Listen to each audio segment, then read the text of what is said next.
I'm Aiden, and I'm a student at the University of Tampa majoring in entrepreneurship. And my question is, how do you use your platform as a professor to engage with both students and coworkers? Thanks.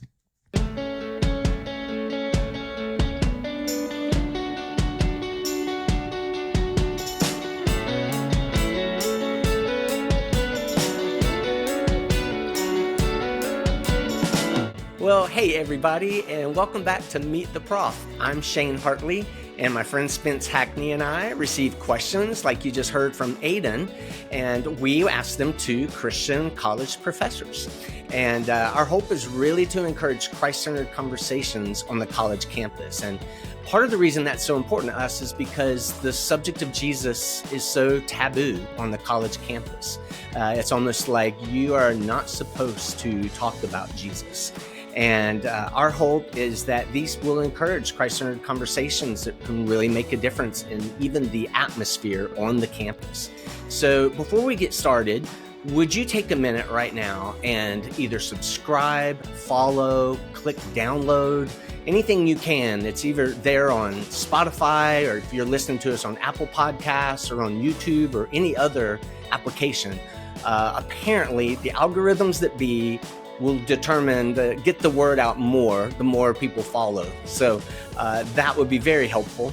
And so for today's episode, you'll get to hear our interview with Maria Tyler. She is a clinical instructor of nursing at the University of North Carolina, Wilmington. Maria has a real passion for helping her students determine their purpose in life and follow that purpose. I think you'll also be encouraged about her own walk with the Lord and how her relationship with God really grew gradually over time. And she's very transparent with us, like so many of these professors are. So I think you'll really enjoy this interview with Maria. Well, Maria, I have been looking forward to this. Thanks for taking this time out to be on the podcast. I've got to interview you earlier this year, but it was a totally different platform. It was this thing for new professors, but I had a lot of fun with you. And Spence and I are both looking forward to being with you now. Thanks for doing this. Thank you for having me. I'm really excited. This is my first podcast experience. So, all right. That's great. We hope it's a good one. We hope you don't just ruin it for you. We can only go up from here. That's right. That's right. No, it's going to go down from here. Nothing's going to beat this experience. So, Maria, you said on meettheprof.com that you're an empath. And so I think students would probably love to hear, how do you define an empath and how do you know that you are one?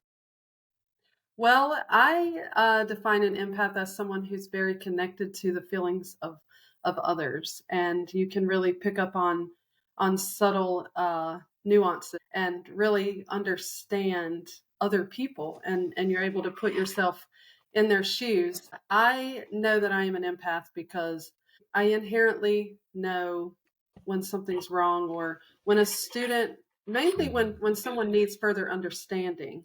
And I'm able to just somehow I'm able to make them understand. I'm able to say the right things, and I make a connection with people on an emotional level that really helps me to help them.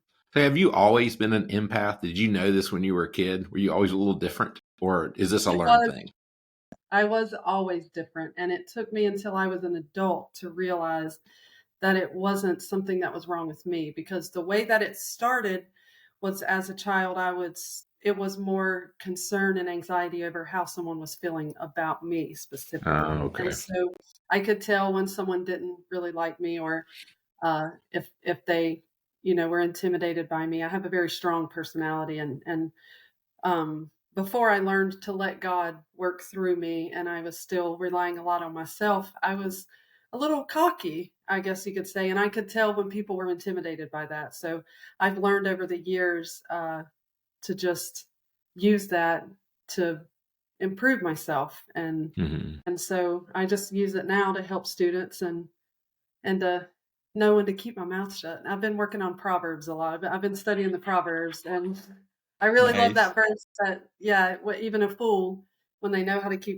to keep their mouth shut, they're considered wise. Yeah. Well, we love being able to dig in and hear things that maybe you wouldn't share with your students in the classroom. Will you tell us first, how did you become a Christian, and what was your spiritual life like specifically afterwards, like when you were in college? Well, I actually grew up in church. My family's very spiritual, and I've been in church my whole life. So when I was 7 years old, I remember it so clearly. I don't remember the day. Some people can quote the day. But we were in church and it was a Sunday night, and I just had this overwhelming feeling. My heart was pounding. I just felt so compelled to give my heart to Jesus. It was during the invitation, and I just was like, all right, I'm just going to do it. This is the right thing to do. And I had a little trouble telling white lies when I was younger. And I thought, okay, I'm going to do this. And then when I got finished, I felt so, changed, and I felt so good. And I thought, Jesus is going to keep me from telling lies. And I went right out and told a lie, like right out in the fellowship hall, and told a lie. And I remember thinking, I thought this was not supposed to happen anymore. And so I learned, all right, I have to actually do something. I grew and kind of strayed. Everybody, we all get distracted by the world. And I always was close to God. I always felt close to God.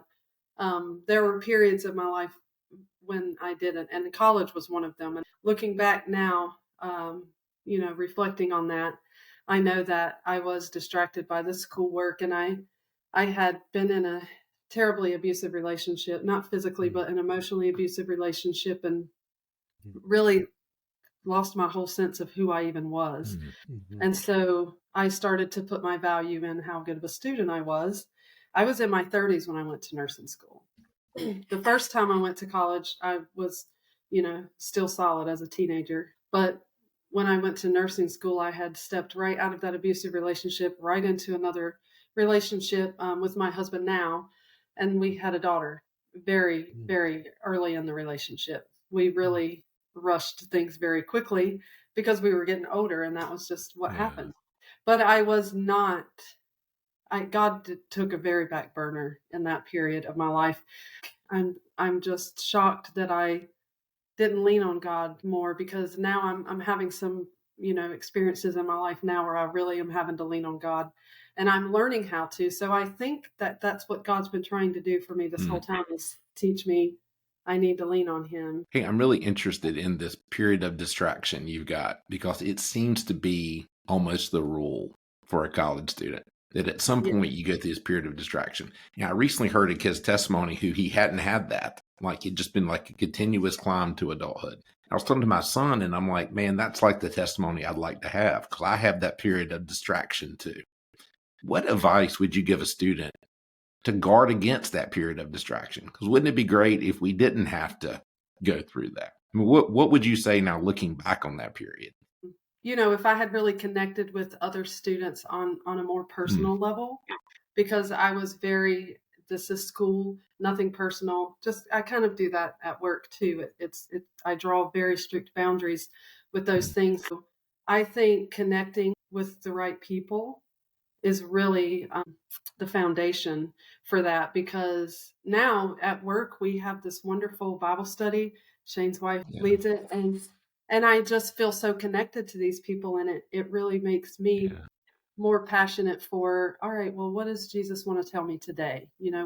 What is his message for me? What does he want me to do? And I think that daily walk, it's very important to have that connection with people that help keep you on that same path. So having some kind of way to connect with people on that level would have really helped me. So I would recommend that, find your people, and you share your beliefs and feed your spirit. I love what you said, find your people, because that's an active verb. It's not hang out and hope your people find you. Exactly. It requires some effort to go out and find these people. Right. God's not going to just make me stop lying when I'm 7 years old. I have to actually do something. Well, so what was your turnaround like? Was it a real gradual process of coming back to God, or was there anything specific that sort of was a catalyst for turning things around?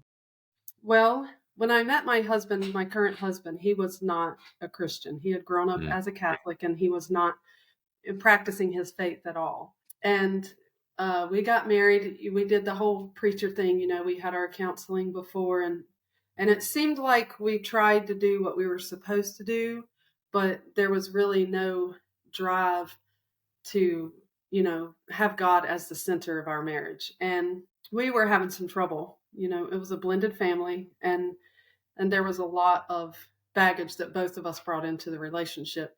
So we were struggling, and I don't know, one day he just said, let's go to church. And we found this great church that we loved, and I got connected. It was that connection, that belonging. And there was I think it's called Intentionally and Wonderfully Made. It's like a women's conference that they have every year. And I went to that, and it really changed my life. It changed my whole outlook. It was do the things that you do to honor God and not the people. I was trying to be a good wife, but I realized that to be a good wife, I've got to be a good Christian. I've got to bring God into this marriage. And my husband, now we attend church regularly, and he is a Christian now, and we keep God kind of in the center of that. So it's really, it was gradual, but once it happened, it was just complete 180. And my whole marriage changed, my whole life, everything changed. It's permanent, but it was gradual.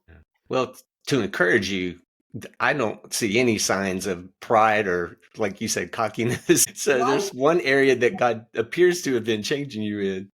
Very much. That was my biggest flaw, I think. Life has humbled me. God has used all of the difficult situations in my life to humble me and to grow me. My daughter had cancer when she was 11, and yeah, and I didn't really rely on God very much then either. It was so strange. Now looking back, I just felt so unworthy. I think I had felt like I had walked so far away that it makes no sense to pray now. Like, I really thought that. I thought, if I pray now, I'm just using God for, what I need. And I'm not being a good Christian. So I don't deserve to have my prayers answered, and I really listened a lot to the devil during those times. Yeah. I think about, I've got 2 little girls right now. I've got some older boys and these little girls, but if they are in trouble, if they're hurt, if they're bleeding, I don't care if they're good or not, to come to me for help. I don't care if what their grade is in school. I just want to fix their knee. And I think we're the same way with God. But somehow we think like, well, I don't have an A, so God's not going to help me with my skint knee. But he's a good father. He is a I'm good so father. glad you brought that up. Say those exact words. Yeah. That's awesome. Well, I'd love to turn the corner and then talk some about your heart for your students, your relationship with students. And one question I wanted to ask is, what do you see students struggling with today? So many things. What I see is struggling with what society expects of them versus what they think they're capable of. That's the main. They don't know their place in society. They're very lost as far as, what's my role? What am I supposed to do in society? There's a big gap in those two things. Is that primarily job related, them searching for a career, or something else? Well, I think that it's more personal related. I think that we have social media and we have cell phones, and students are all sitting together in one room, but they're all on their phones and no one is connecting. I'm going back to that being connected thing. There's such disconnect, and there's no real emotional value in interactions these days, from my perspective. It is the problem too that they have unreasonable expectations of themselves. Is that what you're saying? Like I need to be perfect, like an Instagram picture all the time. Right. They're comparing themselves to this false reality that is on social media, and they're not seeing themselves as God sees them. Yeah. Do you ever have students come and talk to you about that? Will they open up about that? Well, because I am an empath, typically I just am able to pull it out in an indirect way. I do make very close connections with my students. One of the things that I do, because sometimes they don't realize that they're having that problem, and getting them to talk it through and really self-evaluate helps them to bring it out. And so this year for my clinical course, I posted an introduction video of myself. I made myself very vulnerable, and I talked about my weaknesses and, the things that I want to do for them. And then I asked them to do the same for me. And I asked them specific questions. What do you think your strengths are? What do you think your weaknesses are? What do you want to get out of this clinical experience? And then what do you want me to know about you? And I was really shocked by the candid vulnerability of these students. I told them in my video that I was a Christian. And a couple of them told me I'm a Christian. They were very open about that. But what I noticed is that as they were talking and making these things known, it seemed that some of them had just come to these realizations themselves. So over the course of the semester, through reflective journals and through, personal interactions with these students, I really was able to help them see their potential. At the end, you talked about how their confidence had increased in their ability to be a nurse. Some of them were even struggling with, should they even do this with their life? There was a lot of disconnect in what they thought that was expected of them and what they knew they were capable of. I was able to see that. So we talk about it, but I'm not sure. I think there is a line. I don't want to get too personal with these, with students. I think that there's an appropriate level of personal interaction, but I'm always available to them, and I get them to talk about these things in very indirect ways. Yeah, I imagine you have your finger on the pulse of some struggles of students that the average professor may not have, especially the emotional ones. Well, Maria, so you just had your first year. You're in the middle of your first year of being faculty. And I was wondering, what do you think other students would be surprised to know about the life of a professor? My goodness, I was so intimidated by my professors. But the people that I work with now, I was scared to just send them an email. I had to be so professional, and I thought I have to say the right things. I have to be essentially perfect and professional in this email because they're going to judge me if not. They're so much smarter than me. And we are smart. We have to be to do what we do. But I think that everyone, if you judge a fish by whether they can climb a tree or not, then they're going to be dumb. So I think everybody's smart in their own way. And I think that once I met these people and started interacting with them, I thought they are just like me. They're just normal people with normal problems, living a normal life. And you can talk to the professor, you have that level of professionalism that is expected, and they are your superior in that way. You address them properly with your salutations, but you can be honest and open and talk to them about things, and they will understand. We understand. I was very surprised to see that they were just like me. Yeah.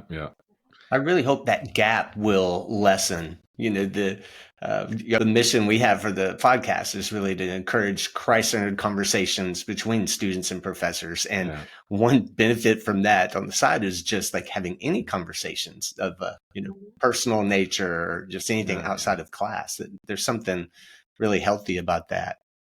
It's funny. I keep seeing these reoccurring themes, and this one is like professors are people too. Like is what you just said. That. There's a book there for you. That's more like a bumper sticker, man. I can't write a whole book on that. That's like a short blog article or a tweet. We'll do more of these podcasts, and you'll get a book for it. Hey, so I've got a question. This is a random one, but you drove a hoopty in your Meet the Prof, and so tell us what would you define as a hoopty? What is this car? It was a boat. It was the 1977, so not even the cool style, not the stylish Chevy Nova. It was yellow, pale yellow, and it was really big. It was huge, and the brakes were bad, and it squeaked and bounced, and I went. That's awesome. Yeah, it was definitely. I was not ashamed to be driving it either. I was 18 years old driving a hoopty, and I didn't care.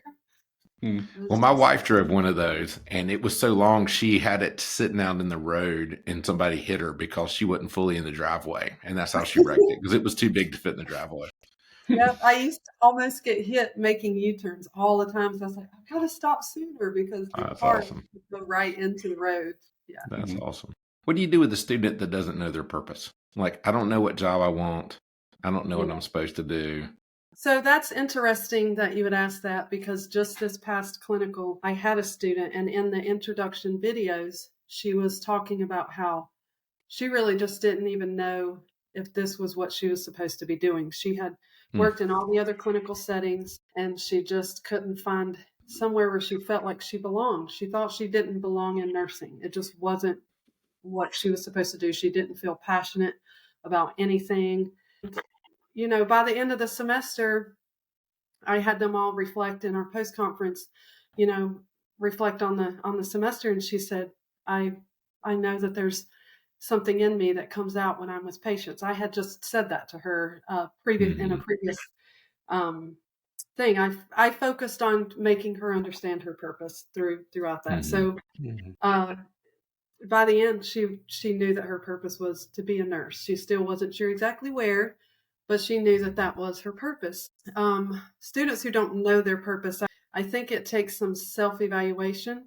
And again, being connected with people that are going to help you meet your potential. It's those connections, the people that are around you, are they good for you?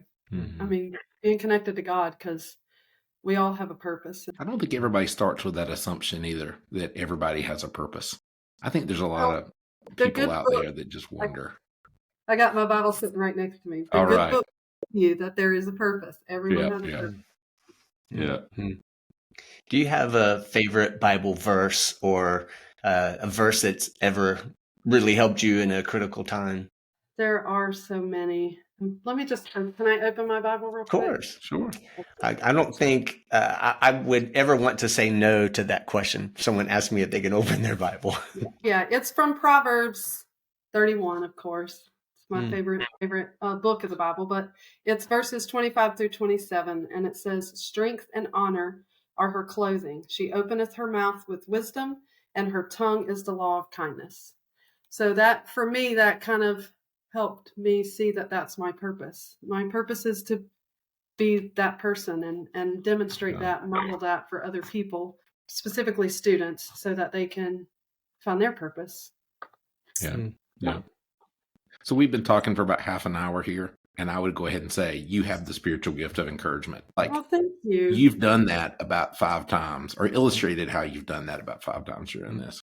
So you're doing a good job of that, it sounds like. Good. We've been collecting students' questions, who just things they want to ask to Christian professors. And so take a listen to this one. I'm Aiden, and I'm a student at the University of Tampa majoring in entrepreneurship. And my question is, how do you use your platform as a professor to engage with both students and coworkers? Thanks. All right. So how do I use my platform as a professor to engage with students and coworkers? In a Christian way? Is that what you mean? Like as a Christian professor? I think I think is what he's getting at. Yeah. Yeah. Well, I'll just go back to that Bible verse. I try to interact with everyone with kindness and grace and understanding. I am very gracious. This past semester, I was teaching. I have a couple of courses I teach online, and some students just didn't submit assignments. And rather than just popping a 0 in that grade book, I sent them an email. I'm concerned that you didn't submit your assignment. What can I do to help? I always offer my hand and help. I don't bring my hand down. I put my hand out.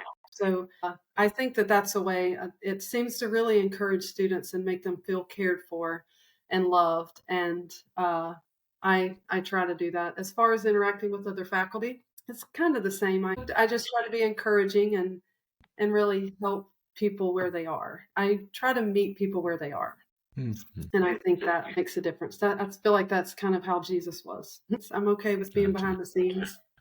And I think maybe humility would probably be best describe my interactions. I'm very humble and, I try to be very humble and just let people shine where they need to shine. I don't have to be the one that shines. I feel like it wasn't humble for me to say that I'm humble.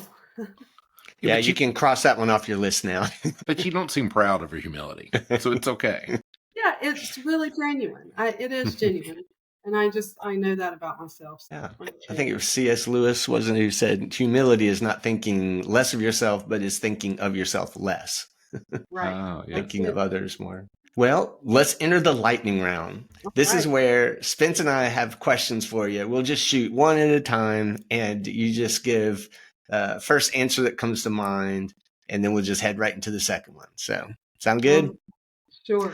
All right. So the first one is, what advice would you give your 18-year-old self? Oh, Lord, take your time. You're smart enough. Stay focused on your purpose. So, what advice would you give a senior who's getting ready to enter the real world? Well, you're going to have a sense of imposter syndrome. We all do. It's okay. You are where you're supposed to be. You got here. So you're going to do just fine right here. Relax and Awesome. enjoy the ride. What advice would you give other Christian professors who want to influence their students? Start with being nice and loving and making that connection. The policies are flexible. You've got some academic freedom. Yeah. Be gentle. Awesome. And so, what advice would you give the parent of a college or student getting ready to go to college? Just don't apply too much pressure. They already have enough pressure. They're going to do fine. You have raised them. You've given them the values. It's time for them to spread their wings, especially if they're Seahawks. Trust God. You can't change them. You can't make them who you want them to be. God's in control. Pray to God. If you feel worried or stressed, pray to God. Don't transfer that to your student.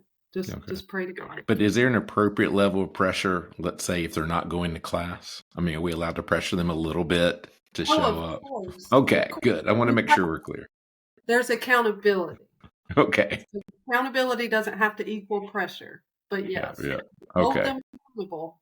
Well, Maria, I so appreciate you. Thank you for this time. Thanks for letting us have a little glimpse into your life and into your gifts, your care for students and others. And I really appreciate that.